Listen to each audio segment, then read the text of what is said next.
നിങ്ങൾ തുടരും സിനിമ കണ്ടപ്പോൾ ഇങ്ങനെ ഒരു മിസ്റ്റേക്ക് അതിൽ ശ്രദ്ധിച്ചോ? മിസ്റ്റേക്ക് എന്നോ ലോജിക്കില്ലായ്മ എന്ത് വേണമെങ്കിലും ഇതിനെ വിളിക്കാം. എനിക്ക് ഇത് ഞാൻ കണ്ടുപിടിച്ചതൊന്നുമല്ല.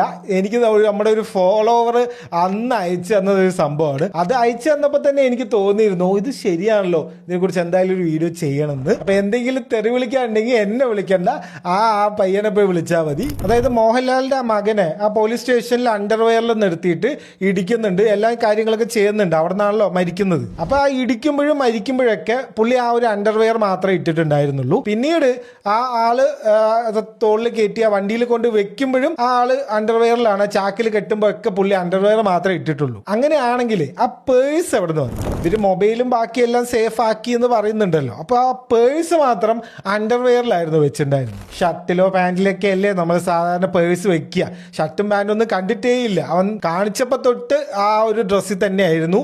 മരിക്കുമ്പോഴും ആ ഡ്രസ്സിലാണ്, ആ ഒരു ഡിക്കിലേക്ക് കയറുമ്പോഴും ആ ഡ്രസ്സിൽ തന്നെയാണ്. പിന്നെ എവിടെ നിന്ന് ആ പേഴ്സ് വന്നു? നിങ്ങൾക്ക് എന്തെങ്കിലും ഫാൻ തിയറി ഉണ്ടെങ്കിൽ കമന്റ് ചെയ്തോ, നമുക്ക് നോക്കാം.